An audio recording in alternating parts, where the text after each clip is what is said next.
Welcome back to the Philip DeFranco Show, your daily dive into the news. It is Tuesday, and there is a lot we need to talk about today, starting with this. We need to talk about Trump's guy, Paul Ingrassia, who has a bit of a Nazi streak in it. And mind you, those are his words, not mine. Right? And if you're not familiar with Paul, back in May, Trump nominated him to run the Office of Special Counsel, which is the agency that's meant to investigate federal employee whistleblower complaints, discrimination claims, and other sensitive work. Well, now that we've seen his leaked text messages, it seems like maybe he's not the best guy for that job. Right? Because you have Politico releasing this bombshell article detailing some of the messages between Ingrassia and roughly 6 other Republican operatives and influencers. And with that, some of the highlights include a conversation from January of 2024 in which Ingrassia wrote, MLK Jr. was the 1960s George Floyd and his holiday should be ended and tossed into the 7th circle of hell where it belongs. Then around a month later, he followed that up with, we need competent white men in positions of leadership, saying the founding fathers were wrong that all men are created equal. We need to reject that part of our heritage. With him then appearing to double down on that in a later exchange in May, where you had him talking to an unnamed Trump campaign staffer who was working on outreach to minority voters, and you had Politico saying that Ingrassia suggested that the staffer didn't show enough deference to the founding fathers being white, which then prompted someone else to say Paul belongs in the Hitler Youth with Steve Bannon, to which Ingrassia responded, I do have a Nazi streak in me from time to time, I will admit it. And then actually when he was met with some pushback there, Ingrassia dug in his heels, saying we should celebrate white men and Western civilization and I will never back down from that. Right? And he maintained that despite several members of the chat telling him to pull back and saying that he was coming across with a tinge of racism. Right? And all of that, it's kind of just the tip of the iceberg. Right? Ingrassia also made some explicitly racist comments against people from China and India and Africa. Paul saying, I said we're making Kwanzaa illegal in the next Trump admin. And then also using an Italian slur for black people. But with all that said, the group chat around May, it ends up getting disbanded. With it being reported, that's because other members were tired of Ingrassia's rhetoric. Right? And with that, you had Politico saying they got these messages from someone else in the chat who saved them, sharing them on the condition of anonymity. Right? And adding that they felt like they had to share this, to do this, because they don't think Ingrassia is qualified for the position he's up for. Saying he was too young and too inexperienced to deal with the fame. It was like giving an 18-year-old $10 million and saying, have at it, kid. Right? And with all this, I think it's important to note that Politico also corroborated the messages with another person in the chat, as well as verified the number associated with Ingrassia in the chat, saying it actually belongs to him. All of which prompted Ingrassia's attorney to immediately try to do some damage control, right? Suggesting that the messages may be fake before then adding, however, even if the texts are authentic, they clearly read as self-deprecating and satirical humor, making fun of the fact that liberals outlandishly and routinely call MAGA supporters Nazis. And saying in reality, Mr. Ingrassia has incredible support from the Jewish community because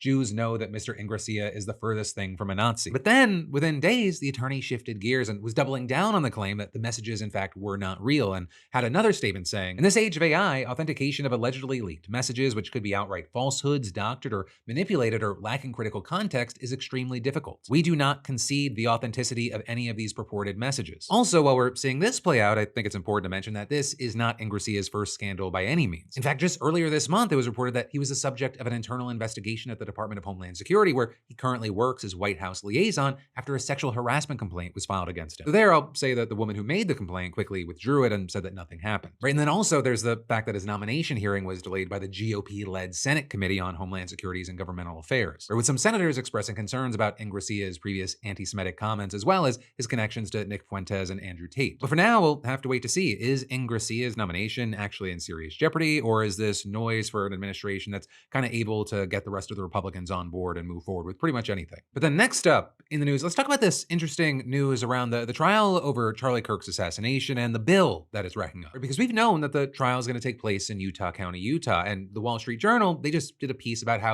this usually quiet area is not used to getting this national attention, let alone the frenzy that comes with a high-profile assassination. And now the costs associated are a very, very big issue. Right? You've got officials saying that the last few weeks, they've been scrambling to come up with the $5 million they believe that this trial is going to require, which is over 3% of the county's entire general operating fund. With one of the elected county commissioners saying, we are looking under the proverbial couch cushions. And adding, for 2 weeks, I could hardly eat or sleep because I was so worried about where we were going to find these resources. Neither the accused perpetrator nor the victim were residents of my county, so it's crazy we're this stressed. Right? As far as, what the costs associated with this trial will be, you have a defense team, new hires at the prosecutor's office, police overtime, and safety measures like a SWAT team and armored vehicles to transport the suspect. And so then with that, not everyone's happy about their money being used in this way, right? Because some people in Utah, they don't want their taxpayer dollars going to some major defense team for the alleged assassin. And with that, just last week, you had the Salt Lake Tribune reporting that the county is spending more on the Kirk suspect's defense team than on other death penalty cases. Because apparently his attorneys are being paid $275 an hour, while the ones representing the county's other 2 suspects facing a potential death penalty are making $225 an hour. And then on top of that, the county is also also reportedly agreed to cover security for the team's court appearances at around $40 an hour. But then with that, you had a spokesperson for the county defending the pay gap, saying, "We knew from the outset that this case is going to require much more work than a typical case when it comes to evidence, media attention, public scrutiny, and more. That's reflected in the rate. Knowing that the case was extraordinary going into it, we worked on that language ahead of time." And actually, according to reports, the PR element was the biggest hurdle to clear when finding a firm willing to take on this case in the first place. And then with that, you had the county commissioner arguing that these efforts, they're well worth it, saying it's the best use of taxpayer dollars to ensure that he had good, competent defense the first time so that we don't have to go to retrials because of rookie mistakes. Or because what's more expensive than a high-profile trial? Two of them. But then next up, in the news, Republicans in North Carolina's Senate, they officially voted this morning to change their congressional districts for their daddy Trump. And while obviously, things have been happening behind the scenes for longer, the debate on the new map, it officially only happened for a single day in the state legislature. Right? In this new map, it's likely going to target the district held by Representative Don Davis, who's a Democrat and one of 3 black members of Congress from North Carolina. And with that, it also likely means that outside of a miracle at the polls, Republicans will control 11 out of the 14 U.S. House seats from North Carolina. Right now with this, Republicans in the state and across the U.S., they used to argue that these new congressional maps, they were needed to better represent the will of the voters since Trump won a mandate in the 2024 election. But that's just not true for a number of reasons, right? Including in North Carolina, Trump barely won 50% of the vote in 2024, but his party will now control about 78% of the state's House seats. Right? In fact, now you have lawmakers there just taking the mask completely off. The motivation behind this redraw is simple and singular. Draw a new map that will bring an additional Republican seat to the North Carolina congressional delegation. Republicans hold a razor-thin margin in the United States House of Representatives. And if Democrats flip 4 seats in the upcoming midterm elections, they will take control of the House and torpedo President Trump's agenda. And so with all this, from here, the plan goes to the State House, which is expected to pass it without issue, and then it goes to Democratic Governor Josh Stein's desk. And well, you might think because Stein is a Democrat, he's just going to be able to veto the thing and the problem's solved. He actually doesn't have the power in this situation, so he's essentially being forced to sign it. But also, I will say, without a doubt, there is going to be a ton of lawsuits related to the situation, so this is not going to be the last we hear about. Nor should you expect us to not talk about gerrymandering in general, right? In North Carolina, it's just the latest move in this mass state redistricting fight. And again, that's a story, this part's my opinion. State Dem politicians from the lowest on the totem pole all the way up to the governor, you need to treat the situation we're all in right now as the potential endgame. Acting normal when the world is abnormal, your enemies are abnormal, is not normal. It's given up. It's honestly cowardice, and cowards get no cover in what's coming. It's stupid, it's cowardly, it's short-sighted. We're not at the beginning of something. We're well into it. And I just don't know how loud the fucking alarm bells need to be for some of them to wake up. And then there's more we need to dive into, but first, let me take a minute to say October, it hits different. Some days they call for hot coffee, others for ice, and sometimes it's just, pumpkin spice time. Personally, I'm a cold brew in the morning and hot cup in the afternoon kind of guy. That's why I love today's sponsor, Trade Coffee, the #1 destination for both hot and cold coffee lovers. Especially because right now they're celebrating with a ridiculous deal, 50% off a 1-month trial at drinktrade.com/DeFranco. Because Trade doesn't ship random beans. They match you with roasts that you'll love with a quick quiz. It's like Tinder, but with a different aftertaste. If you're into cold brew, they've teamed up with expert roasters for beans made just for that smooth all-day cold brew drip. Or maybe you're more of a hot coffee person. They'll line you up with bold roasts that taste like fall in a mug without the overpriced cafe trip. And the freshness is unreal, right? Beans are roasted to order, landing on your doorstep before your last sad grocery bag runs out. The prices are grocery store level, but the quality, way higher. Plus, you're supporting local roasters. Also, if you don't vibe with your first bag, Trade will replace it free until they nail it. Don't settle for meh coffee. Upgrade your life with Trade. Especially because right now, Trade's offering 50% off a 1-month trial. Just scan that QR code or go to drinktrade.com/DeFranco to get 50% off your first month. That's drinktrade.com/DeFranco to get 50% off 1 month. drinktrade.com/DeFranco. But then next up in the news, if you live in Georgia or you know someone who does, please listen up, please let them know, because you could have a very real chance of impacting a very, very important election. Or because if voters, they sit out of this election that a lot of people don't even know is happening, energy companies are going to keep writing the rules, they're going to hike up your bills, overbuild for profit, and lock Georgians into decades of higher costs. And you're crazy if you think it ends with Georgia. And a lot of people don't know about this because it's a special election for 2 members of Georgia's Public Service Commission. Right? That's a sentence that just, it makes a number of people's eyes glaze over, right? You hear Public Service Commission, but also That's what they're counting on. But really, I beg you to lock in, and this is gonna be worth your time. Right, so in order to understand why these two races are so damn important, you need to know what the Public Service Commission, or PSC, actually does. And so at the very top level, a PSC is a state-level government agency that regulates essential public utilities, things like electricity, gas, water, right? And sometimes they have different names like Public Utilities Commission, but every state has some version of this. And as far as why we need these agencies, it's because most public utilities are natural monopolies. And while we normally think, monopoly is bad, this is actually in the public interest, right? Energy utilities, like for example, power companies, they require tons of infrastructure that costs billions and billions of dollars to build and operate. You've got all the different power lines, the plant substations, the control systems. So it's way more efficient and cost effective for everyone to just have one system. But in order to keep utility monopolies from doing the bad shit that monopolies can do, you need some kind of regulator to protect the public, which is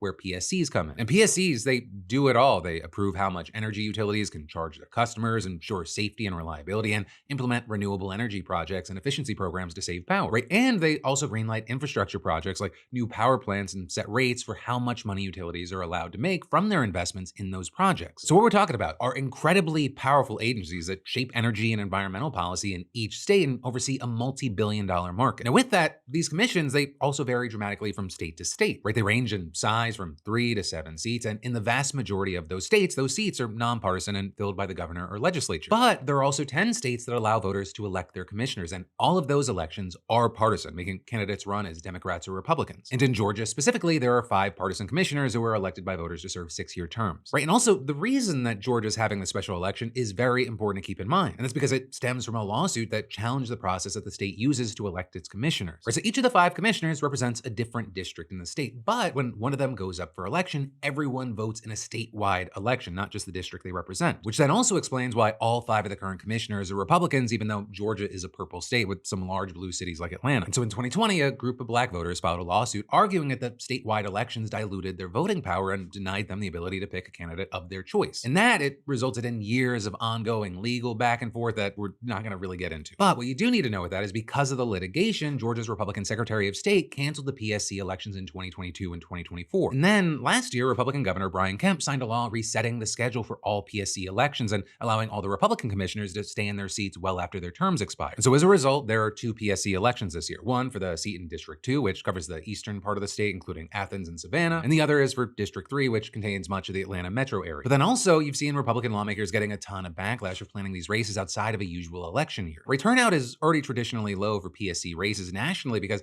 these commissions are so technical and bureaucratic, and very few people actually know what they do or why they're so important. But also, the turnout's even lower when there aren't other major races on the ballot driving out voters. And so it's part of the reason why I'm bringing these special elections to your attention. These races could be easily swayed by a few thousand more people voting. I mean, honestly, maybe even just a few hundred. I mean, the turnout for PSC primaries was literally just 2.8% of all 7.4 million active voters in the entire state of Georgia. But again, that's as these elections are incredibly important and have super high stakes for a number of reasons, right? And what you've seen is over the last few years, the Republican-controlled PSC has implemented several controversial moves that critics say prioritize the financial benefits of energy companies over consumer interests. But one of the biggest sticking points has been the major rate increases on customers. And according to reports, the PSC approved requests by Georgia Power, the state's largest energy provider, to increase rates 6 times just in the last 2 years, citing increased costs of fuel and electricity driven by inflation. And those price hikes have increased average customer rates by $43 per month, or $516 more each year compared to just 2 years ago. Also, the PSC has increased the amount of money that energy utilities can make from their investments in new projects. And so that's driving up their rate of return to nearly 12%, higher than the roughly 8 to 10% that's standard across the country. Right? And that's also significant because it increases incentives for energy companies to build more infrastructure. Right? So the more that they invest in new building projects, the more money they get in return from their investments. And while yes, that may be a good incentive to have when more infrastructure is needed, it also creates a world where utilities want to build more even when it's not really necessary. Now that said, plenty of new builds are needed to revitalize infrastructure and keep up with the new demand. But when the PSC approves those builds, it can create decades of higher prices for consumers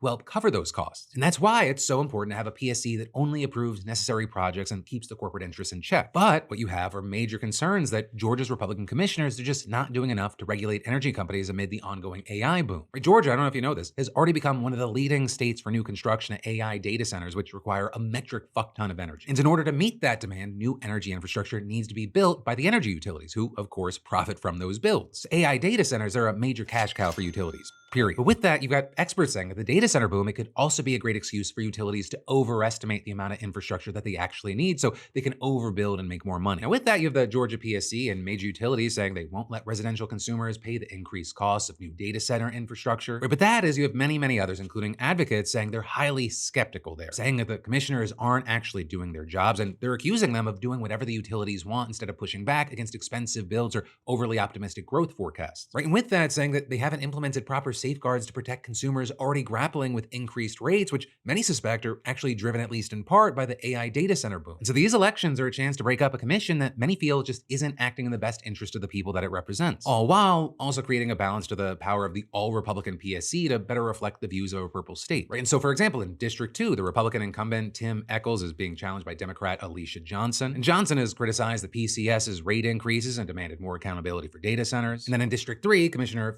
Johnson is facing off against Peter Hubbard, a Democrat who claims that PSC hasn't done enough to keep bills down or protect consumers from data center costs. And hey, if you want to know more about the candidates, I'm going to link to that down below, but I'm going to provide voting resources down below as well. You need to vote. Early voting, it's already begun. It's going to continue until Halloween. I'm going to vote tomorrow morning. And if you're not able to early vote before then, the actual election is Tuesday, November 4th. Again, I'm going to link to voting resources. You can also go to sos.ga.gov. Right, find your polling place. Sometimes the early voting place is different than the day of election voting place, but this is incredibly important. And also, whether you're in Georgia or not, please send this video, the idea of it, a clip of it, I don't care how you do it, to just people that you know in your state, post it on your socials, just get it out there. Change, it starts local, and that's for the good and the bad. And then there's more we're gonna dive into, but first, I wanna talk about today's sponsor, Incogni, but especially as a 378 gigabyte database from the largest US credit union leaked online. Gigabytes, not megabytes. And while customer accounts weren't exposed, the archive still had hashed passwords, internal usernames, emails, and system logs. So like they didn't leak your info, just everything that hackers need to come after it.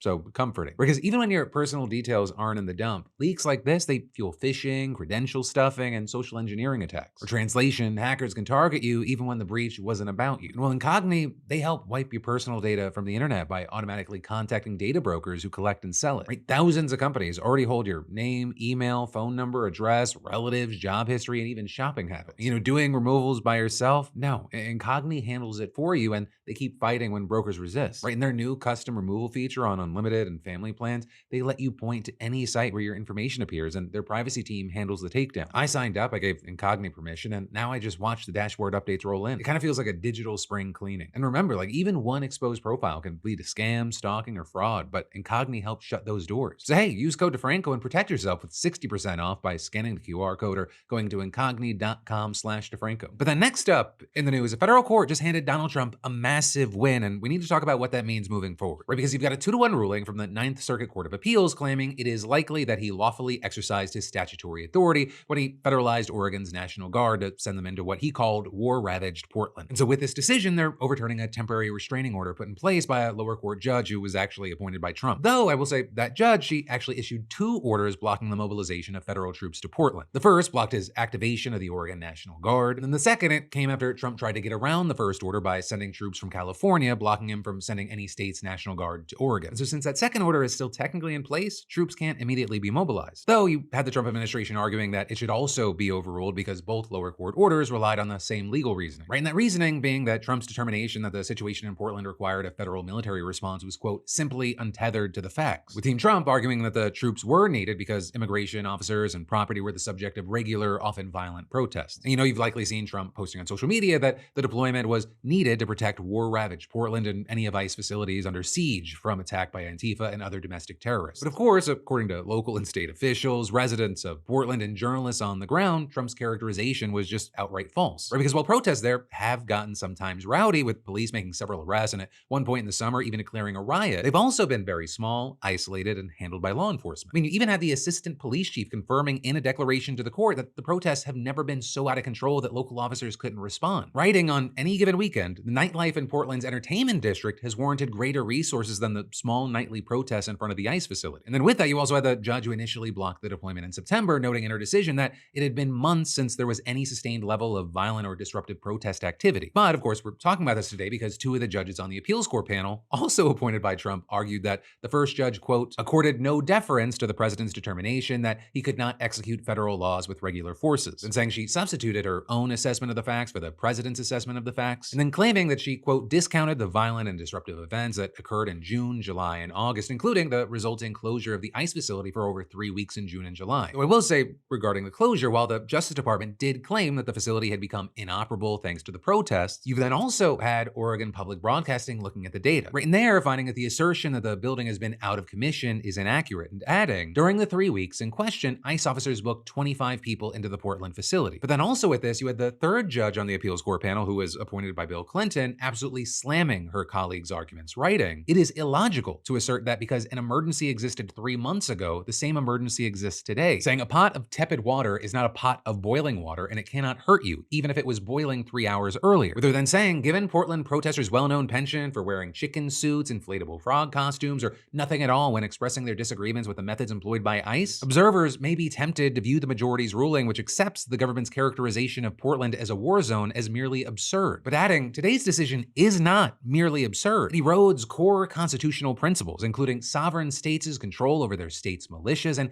the people's First Amendment rights to assemble and to object to the government's policies and actions, rather than also urging her colleagues to act swiftly to vacate the majority's order before the illegal deployment of troops under false pretenses can occur. Right? And what she's talking about there is how a larger panel of 11 appellate judges could potentially reconsider the case and give a no decision. Right? And then with that, you had Oregon's Attorney General pushing for that, saying in a statement, today's ruling, if allowed to stand, would give the president unilateral power to put Oregon soldiers on our streets with almost no justification, and then adding, we are on a dangerous path in America. But of course, as far as the Trump administration, they have praised the rule, with a spokesperson saying this ruling reaffirms that the lower court's ruling was unlawful and incorrect. And so for now, we're gonna have to wait to see what happens, but also, this is happening as there are other similar cases that are underway, or we may see more of in the future. But I mean, just last week, for example, a federal appeals court upheld a lower court's ruling temporarily blocking Trump's federalization and deployment of the National Guard in Chicago. In Tennessee, a group of 7 elected officials have sued the governor and the state's attorney general for allowing the deployment of Tennessee National Guard to Memphis. All while you've got Trump now eyeing San Francisco as his next target. And again, it's against the wishes of state and local officials, so we're gonna see another legal battle play out. But then from that, finally today, let's end with a little bit of a palate cleanser and a tease. Because tomorrow morning on Wednesday, I got a brand new episode of my podcast with Alex Perlman, Crashing Out, Going Out. And honestly, if you haven't subscribed to it on YouTube, Apple Podcasts, or Spotify, definitely do.